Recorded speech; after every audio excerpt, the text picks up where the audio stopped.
India देख रहे हैं आप, आपके साथ मैं हूं चारुल शर्मा। सीधा रुख करेंगे एक बड़ी खबर का। कोरोना से जुड़ी ये बड़ी खबर आपको बता दें, कोरोना को लेकर प्रधानमंत्री Narendra Modi high level meeting करने वाले हैं। देश भर में कोरोना के हालात की समीक्षा खुद प्रधानमंत्री नरेंद्र मोदी करेंगे। दोपहर 3:30 बजे ये हाई लेवल मीटिंग रखी गई है। बैठक में कोरोना के नए वेरिएंट पर भी चर्चा की जाएगी। प्रधानमंत्री की अहम बैठक पर देश की निगाहें टिकी हुई हैं, क्योंकि देखिए नए वेरिएंट ने भारत में दस्तक दे दी है। राजधानी दिल्ली में कल एक व्यक्ति की कोरोना से मौत हुई थी। ऐसे में चिंताएं जो हैं वो बढ़ गई हैं। आज सुबह ही दिल्ली सरकार की ओर से अहम बैठक की गई है इसको लेकर। उत्तर प्रदेश सरकार की ओर से भी अहम बैठक की गई है। महाराष्ट्र में भी अहम बैठक हुई है। कुल मिलाकर कहा जा सकता है कि अब तमाम राज्य जो हैं वो अलर्ट मोड पर हैं। स्वास्थ्य मंत्रालय की ओर से तमाम राज्यों को जीनोम सीक्वेंसिंग पर जोर देने के लिए भी कहा गया था। और ऐसे में बढ़ते मामलों को देखते हुए या फिर दुनिया भर में कई देश ऐसे हैं जहां पर कोहराम की वजह से त्राही त्राही मची हुई है। इसे देखते हुए अब भारत भी अलर्ट मोड पर है। खुद प्रधानमंत्री नरेंद्र मोदी की ओर से एक हाई लेवल मीटिंग रखी गई है। 3:30 बजे ये समीक्षा की जाएगी कि आखिर कैसे कोरोना को लेकर आगे बढ़ना है देश को और क्या स्ट्रेटेजी रहनी चाहिए। दोपहर 3:30 बजे खुद प्रधानमंत्री नरेंद्र मोदी मीटिंग करने वाले हैं। बड़े और कड़े फैसले इस मीटिंग में लिए जाएंगे। वहीं कोरोना संकट पर आईएमए की एडवाइजरी आ चुकी है। विदेश यात्रा से बचें। बड़ी खबर आपको बताई जा रही है। सार्वजनिक जगह पर मास्क पहनने के लिए आईएमए की ओर से कहा गया है। तो कोरोना संकट पर आईएमए ने अब एडवाइजरी जारी कर दी है। बड़ी खबर आपको बताई जा रही है। जिस तरह से मामले बढ़ने लगे हैं, दस्तक कोरोना की अब दहशत पैदा करने लगी है, लेकिन सतर्क रहने की जरूरत है। ऐसे में आईएमए की ओर से एडवाइजरी जारी की गई है कि विदेश यात्रा से अभी अगर मुमकिन है तो बच्चे सब। सार्वजनिक जगह पर मास्क पहनने की हिदायत भी दी गई है। इसके साथ ही तमाम जो कोविड गाइडलाइंस हैं उनका पालन करने की भी नसीहत दी गई है। चाहे वो मास्क की अनिवार्यता हो, सैनिटाइजर की अनिवार्यता हो या फिर सोशल डिस्टेंसिंग का जिक्र हो। कोरोना के बढ़ते मामलों ने जिस तरह से चिंताएं बढ़ा दी हैं सभी की, ऐसे में अब आईएमए की ओर से एडवाइजरी जारी की गई है। एडवाइजरी की कॉपी जो है वो हम आपको दिखा रहे हैं। टेलीविजन स्क्रीन पर आप देख सकते हैं। आपका अपना चैनल न्यूज इंडिया आपको दिखा रहा है। ये एडवाइजरी जारी की गई है। सभी जगह पर मास्क पहने,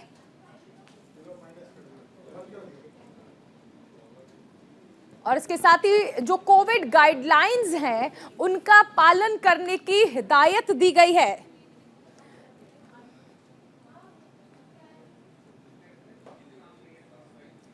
इस बीच एक और बड़ी खबर आपको बता दें, लोकसभा और राज्यसभा में बयान देंगे स्वास्थ्य मंत्री मनसुख मांडविया। दोपहर 2 बजे लोकसभा में बयान देंगे केंद्रीय स्वास्थ्य मंत्री। दोपहर 2:30 बजे राज्यसभा में भी बयान देंगे मांडविया। कोविड के हालात की जानकारी देंगे। लोकसभा और राज्यसभा में बयान दिया जाएगा। केंद्रीय स्वास्थ्य मंत्री मनसुख मांडविया दोपहर 2 बजे लोकसभा में बयान देंगे। 2:30 बजे राज्यसभा में बयान देंगे केंद्रीय स्वास्थ्य मंत्री। इससे पहले देखिए, आपको याद होगा कि कल एक समीक्षा बैठक भी की गई थी स्वास्थ्य मंत्रालय की ओर से, जिस दौरान तमाम राज्यों को जीनोम सीक्वेंसिंग पर जोर देने के लिए कहा गया था। और इसके साथ ही आपको ये भी बता दें कि तमाम राज्यों को हिदायत दी गई थी कि आप समीक्षा कीजिए। ऐसे में क्या हालात हैं कोविड के, इसकी जानकारी लोकसभा और राज्यसभा में दी जाएगी केंद्रीय स्वास्थ्य मंत्री के द्वारा। 2 बजे लोकसभा और 2:30 बजे राज्यसभा में स्वास्थ्य मंत्री मनसुख मांडविया जानकारी देंगे।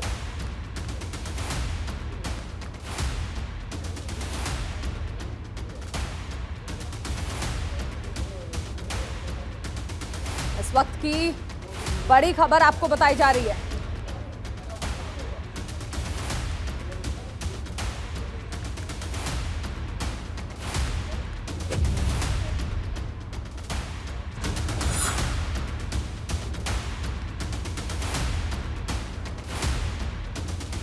तो कोविड के हालात की जानकारी लोकसभा और राज्यसभा में केंद्रीय स्वास्थ्य मंत्री मनसुख मांडविया की ओर से दी जाएगी। 2 बजे लोकसभा और 2:30 बजे राज्यसभा में जानकारी दी जाएगी।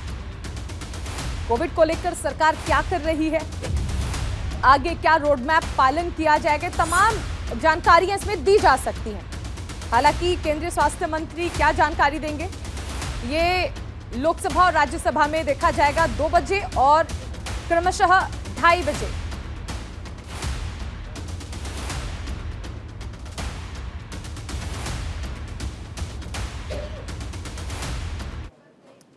तो चलिए अब आपको बताते हैं कि आखिर भारत में कितने केसेस सामने आ चुके हैं, क्योंकि कोरोना के बढ़ते मामलों ने चिंताएं बढ़ा दी हैं। और आपने ये भी देखा कि किस तरह से कई राज्यों में आपात बैठक बुलाई गई है। 14 से अगर हम 20 दिसंबर की बात कर लें तो यहां पर 1083 नए केसेस सामने आए हैं। वहीं 20 दिसंबर को देश में 131 केसेस सामने आए। इस समय अगर हम बात कर लें तो देश में कुल 3408 एक्टिव केसेस हैं। नए वेरिएंट की अगर हम बात कर लें यानी BF7 के 4 केसेस निकलकर सामने आ चुके हैं। गुजरात और ओडिशा में 2-2 मामले निकलकर सामने आ चुके हैं। ये नए कोविड वेरिएंट के बारे में हम आपको जानकारी दे रहे हैं कि कितने केसेस जो हैं वो अब तक आ चुके हैं। लेकिन कोरोना को लेकर सरकार की तैयारियों की अगर हम बात कर लें, सरकार की तैयारी कोरोना को लेकर बढ़ती जा रही है। हाई लेवल मीटिंग भी बुलाई गई है, एक्शन प्लान बनाने में जुटी हुई है फिलहाल सरकार। संभावित देशों से आने पर RT-PCR टेस्ट भी जरूरी कर दिया गया है सरकार की ओर से। बाहर से आने पर क्वारंटीन करने की बातें भी कही जा रही हैं, क्योंकि कई बार ऐसा रहा कि जो यात्री दूसरे देशों से आए वो संक्रमित तो होकर आए और उसके बाद भारत जब वो आते हैं तो मामले जो है वो बढ़ने लगते हैं। वहीं भीड़ भाड़ वाले इलाकों में मास्क लगाने की सलाह दी गई है सरकार की ओर से और इसको लेकर देखिए एडवाइजरी भी जारी हो चुकी है और केंद्रीय स्वास्थ्य मंत्री की ओर से भी इसको लेकर बयान जो है वो सामने आ चुके हैं। अगर हम बात कर लें BF7 से चीन किस कदर परेशान है तो आपको बता दें BF7 वेरिएंट का चीन में कहर जो है वो देखने को मिल रहा है। 9 दिन में, सिर्फ 9 दिन में 2 लाख से ज्यादा मौत हो चुकी है। अस्पताल में शव रखने की जगह नहीं बची है। अब आप इससे समझ सकते हैं कि आखिर चीन किस कदर परेशान हो चुका है कोविड के इस नए वेरिएंट से जिसका नाम है BF7। चीन किस कदर परेशान है। दरअसल रोजाना मौत का आंकड़ा जो है वो बढ़ने लगा है। एक हफ्ते में 600 हेल्थ वर्कर की मौत हो चुकी है। 80 करोड़ से ज्यादा लोग जो हैं वो संक्रमित हो चुके हैं चीन में। ये दरअसल रिपोर्ट्स का दावा है। लॉकडाउन में ढील के बाद जो है वो हालात जो है बिगड़ने लगे। आपको याद होगा चीन से कैसी तस्वीरें सामने आई जब लोग विरोध करने लगे कि आखिर ये कोविड गाइडलाइंस जो है ये कब तक इनका पालन करना है, कोविड पाबंदियां कब तक लगी रहेंगी। विरोध के बाद कुछ ढील दी गई और उसके बाद हालात अब आप देख लिए किस तरह हो चुके हैं। हालांकि WHO ने तो पहले ही आगाह कर दिया था, लापरवाही चीन को अब भारी पड़ रही है। यानी विरोध के बाद चीन ने जिस तरह से ढील दी थी उसके बाद अब ये जो ढील है वो भारी पड़ गई है चीन को। तो कोविड के मामलों ने लगातार चिंताएं जो है वो बढ़ा दी हैं। चलिए अगली खबर का रुख करते हैं। मध्य प्रदेश के शीतकालीन सत्र का गुरुवार को चौथा दिन है। विपक्ष के अविश्वास प्रस्ताव पर मुख्यमंत्री शिवराज सिंह चौहान आज जवाब देंगे। नरोत्तम मिश्रा ने कहा कि कांग्रेस सीएम का सामना करने की हिम्मत नहीं है। उन्होंने कहा कि आरोप और जवाब दोनों सुनने के लिए जिगरा चाहिए। आप सब साक्षी हो और सदन भी साक्षी है। इतना नीरस, तथ्यहीन, आधारहीन, तर्कहीन अविश्वास कभी नहीं आया सदन के अंदर। मैंने तब भी कहा और अभी भी कहता हूं कि आरोप सुनने के लिए, जवाब सुनने के लिए, दोनों के लिए जिगरा चाहिए। रात को तारीख बदलने तक 12 बजे के बाद तक हम सामने बैठे रहे, लेकिन रात को 12 बजे तक कमलनाथ जी सदन में नहीं आए। उनका कार्यक्रम में जाना जरूरी था। उनका शादी विवाह में जाना जरूरी था, सिरोंज में जाना जरूरी था, सदन जरूरी नहीं था। सदन को वैसे भी बकवास कह चुके। वहीं केंद्र सरकार ने आर्थिक रूप से कमजोर किसानों की मदद करने के लिए प्रधानमंत्री किसान सम्मान निधि योजना की शुरुआत की। अभी सरकार इस योजना के लिए 12 किश्त जारी कर चुकी है। इस योजना के सबसे ज्यादा लाभार्थी उत्तर प्रदेश में हैं। इस बात का खुलासा खुद कृषि और किसान कल्याण मंत्री नरेंद्र सिंह तोमर ने की। उन्होंने कहा कि अब सरकार की ओर से भुगतान सीधे किसानों के खाते में पहुंच रहा है। डिजिटल भुगतान से पारदर्शिता बढ़ाने में मदद मिली है और किसान लाभान्वित हो रहे हैं।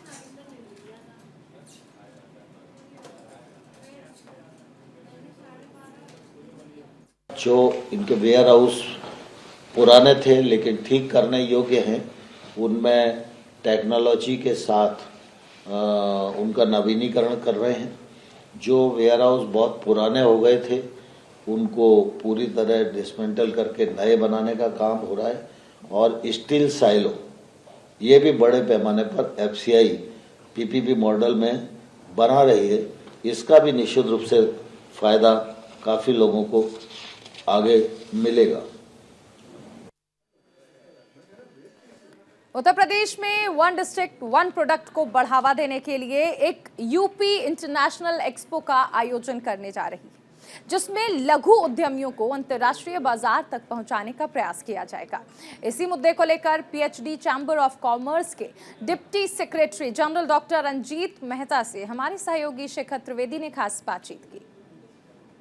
इस समय हमारे साथ PhD chambers of commerce and industries के deputy secretary general doctor Ranjit Mehta ji हैं।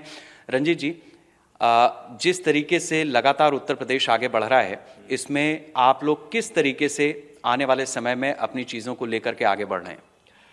देखिए, सारा जो हमारे मुख्यमंत्री उत्तर प्रदेश सरकार के श्री योगी आदित्यनाथ जी हैं, जिस तरीके से इन्होंने एक विजन सेट किया है 2027 तक उत्तर प्रदेश जो है $1 ट्रिलियन इकोनॉमी बनेगा, तो इस बात को लेकर के एक बहुत उत्साह है उद्योग जगत में। और जिस तरीके से यूपी में आज एक लॉ एंड ऑर्डर की सिचुएशन है, बहुत अच्छी हुई है पिछले 5-6 साल के अंदर। एक्सप्रेसवे इतने अच्छे बन गए हैं, लॉजिस्टिक की कोई प्रॉब्लम नहीं है, और ईज़ ऑफ डूइंग बिजनेस में उत्तर प्रदेश आज देश में सेकंड स्थान पर है। तो ये सब बातें अगर ध्यान रखें। तीसरी जो बहुत इम्पॉर्टेंट बात है, उत्तर प्रदेश अपने आप में एक 24 करोड़ लोगों का देश है। करीब देश के 1/5 पॉपुलेशन उत्तर प्रदेश में रहती है। तो इसी को ध्यान में रखते हुए PhD chamber of commerce and industry ने एक हम कैसे अपने इन्वेस्टर्स को, यहाँ के छोटे उद्योगपतियों को इंटरनेशनल विश्व व्यापार जगत से जोड़ें, इसके लिए हम UP international trade expo UP ITX, जो कि इंदिरा गांधी प्रतिष्ठान में होगा, और ये होगा हमारे 23 फरवरी से 27 फरवरी के बीच 5 दिन की एक्सपो लगेगी। ये हम एक्सपो पहले पंजाब में करते आ रहे थे पिछले 16 साल से, वहाँ पे पंजाब इंटरनेशनल ट्रेड एक्सपो के नाम पे चर्चित है, और वही वहाँ पे करीब आज की डेट में 5 लाख से ज़्यादा विजिटर आते हैं। और उत्तर प्रदेश जो कि इतना बड़ा प्रदेश है, हम बहुत ही उत्साहित हैं इस यूपी आईटेक्स को लेते हुए। और हम जो है अपने लेवल पे उद्योग जगत की तरफ से हम चाहते हैं कि यूपी में लोग ज़्यादा से ज़्यादा लोग इन्वेस्ट करें। आज अगर कोई आदमी इंडिया जो है में अगर इन्वेस्ट करना चाहता है, अगर प्रदेशों की बात करें तो सबसे जो उभर के और सबसे बड़ा प्रदेश है वो उत्तर प्रदेश है। सुंदरम के साथ शेखर त्रिवेदी, न्यूज इंडिया। वहीं झारखंड विधानसभा के मॉनसून सत्र के तीसरे दिन नियोजन नीति रद्द होने से नाराज छात्र छात्राओं ने विधानसभा तक मार्च निकाला। इस दौरान CM सोरेन ने कहा कि जो छात्र हित में होगा वो छात्र चाहेंगे वही होगा। हालांकि इस मामले को लेकर जेपी विधायक दल के नेता बाबूलाल मरांडी ने झारखंड सरकार पर हमला बोला। उन्होंने कहा कि CM हेमंत सोरेन छात्रों को बेवकूफ बनाने का काम कर रहे हैं। कि हम लोग तो शुरू से ही कह रहे हैं कि आपने ये गलत किया है। पर्दे के पीछे क्या है इसमें, तो पर्दे के बाहर हम बोल रहे हैं, शुरू में ही बोल रहे थे भाई आप ये जो कह रहे हैं कि एक बड़े वर्ग को जो यहाँ से बाहर जो पढ़ा है 10th और 12th पास किया है वो यहाँ के वो हकदार नहीं होंगे। इसका क्या मतलब है साहब? अगर कोई बाहर सर्विस करते होंगे, बाहर कोई रोजगार करते होंगे, बाहर कोई व्यवसाय करते होंगे, वहाँ 10th पास किया, वहाँ 12th पास किया, तो यहाँ वो 3rd और 4th ग्रेड में भी वो कर्मचारी नहीं बन सकता है क्या? तो ये तो आपने पहले ही गलत किया। हिंदी अंग्रेजी जिसकी सब बच्चे यहाँ जानते हैं, आपने वहाँ उर्दू को आपने प्राथमिकता दिया। तो हम लोग कोई पर्दे के पीछे से क्या भाई, हम लोग पर्दे के बाहर से हम लोग बोल रहे हैं, पर्दे पर हम लोग बोल रहे हैं और ये कह रहे हैं पर्दे से पीछे। पर्दे के पीछे में कहाँ ये मामला हुआ? तो इसीलिए ये कहना बिल्कुल गलत है और कोर्ट जाएगा ही कोई भी। इसमें क्या है? बीजेपी कोई पर्दे से, पर्दे पर वो खेल रही है शुरू से। जब से इन्होंने ये नीति बनाया तभी से हम लोग कह रहे हैं ये गलत नीति आपने बनाई। और इस बीच एक बड़ी खबर वाराणसी से आ रही है। ज्ञानवापी वजूखाना मामले पर आज फिर से सुनवाई हुई है। 7 जनवरी को एक बार फिर से सुनवाई होगी। न्यायालय ने चौक थाने से इस पर रिपोर्ट मांगी थी। रिपोर्ट कंप्लीट ना होने की वजह से सुनवाई फिलहाल टल गई है। बड़ी खबर आपको बताई जा रही है, वाराणसी से आ रही है, जहां पर ज्ञानवापी वजूखाना मामले में आज सुनवाई हुई। सुनवाई फिलहाल देखिए टल चुकी है क्योंकि यहां पर चौक थाने से रिपोर्ट मांगी गई थी, लेकिन रिपोर्ट अभी कंप्लीट नहीं हुई है। इस वजह से फिलहाल ये सुनवाई टल चुकी है। अब 7 जनवरी को एक बार फिर से इस मामले में सुनवाई होनी है। न्यायालय ने चौक थाने से रिपोर्ट मांगी थी, लेकिन रिपोर्ट फिलहाल कंप्लीट ना होने की वजह से सुनवाई टल गई और अब 7 जनवरी को एक बार फिर से सुनवाई होगी। रिम्स की बदहाली के खिलाफ कांके विधानसभा में बीजेपी विधायक समरी लाल ने आमरण अनशन की चेतावनी दी।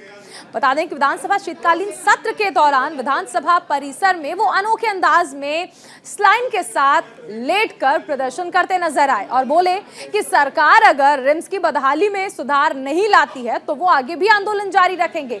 न्यूज इंडिया से खास बातचीत में उन्होंने और क्या कुछ कहा, सुनाते हैं आपको।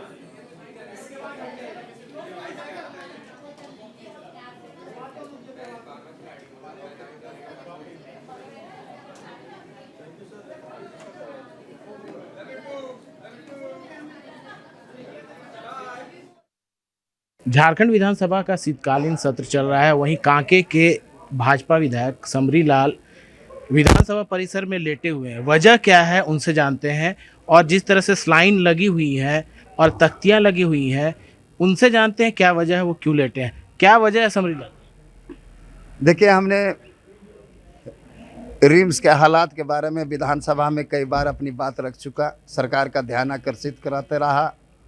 कई बार तो मैं देखे होंगे कि पिछले 6 दिसंबर को हमने एक महाधरना का आयोजन किया था रिम्स में कि जो हालात है रिम्स का, जो बेचारे लोग परेशान हैं, मरीज भी और उनके परिजन लोग भी।